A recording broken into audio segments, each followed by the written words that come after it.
കോഴിക്കോട് ബാലുശ്ശേരി സ്വദേശിയായ real estate വ്യാപാരി മുഹമ്മദ് ആട്ടൂരിനെ കാണാതായിട്ട് 10 മാസം പിന്നിടുന്നു. മാമി എന്ന് വിളിപ്പേരുള്ള മുഹമ്മദ് ആട്ടൂരിനായുള്ള അന്വേഷണത്തിൽ ഇരുട്ടിൽ തപ്പുകയാണ് പോലീസ് ഇപ്പോൾ. അന്വേഷണം കാര്യക്ഷമമാക്കണമെന്നാവശ്യപ്പെട്ട് മുഖ്യമന്ത്രിയെ കാണാൻ ഒരുങ്ങുകയാണ് കുടുംബം.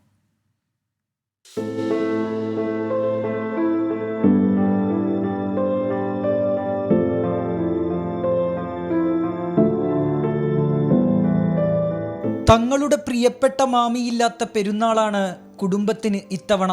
10 മാസം മുൻപ് വീട്ടിൽ നിന്നിറങ്ങിയ ഭർത്താവ് എവിടെ പോയെന്ന് റംലത്തിനറിയില്ല.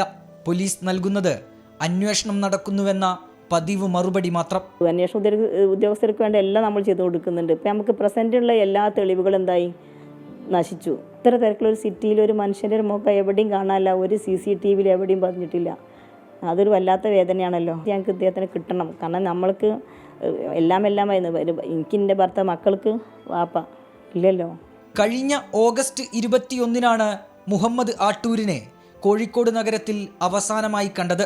22-ന് തലക്കുളത്തൂരിലെത്തിയതായി വിവരം. പിന്നെ മാമി എവിടെ പോയെന്ന് ആർക്കും അറിയില്ല. ജില്ലാ പോലീസ് മേധാവിയുടെ നേതൃത്വത്തിലുള്ള സംഘത്തിനാണ് അന്വേഷണ ചുമതല. ബന്ധുക്കളും സുഹൃത്തുക്കളും ഉൾപ്പെടെ 240 പേരുടെ മൊഴി ഇതുവരെ രേഖപ്പെടുത്തി.